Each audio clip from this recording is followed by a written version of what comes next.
Hello, I'm in a 2005 Infiniti FX35 and today I'm going to show you to add coolant. So first you open the hood, and then this would be the cap to your radiator, which you shouldn't normally need to open to add any coolant.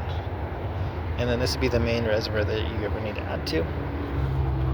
On the side, you should see a max and a minimum. So you do want it ideally pretty close to this max line. Don't fill all the way to the top. There is supposed to be some air gap. And when working with this system, I would recommend doing it while the vehicle's turned off and cooled down, just because this system works under pressure and that liquid can get to a boil, so you don't want to risk having a poisonous boiling liquid shoot out onto you.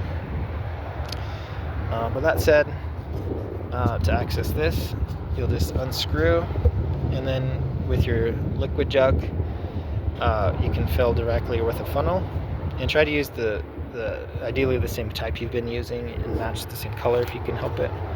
But fill as needed till you get around your max. Screw this on nice and tight again.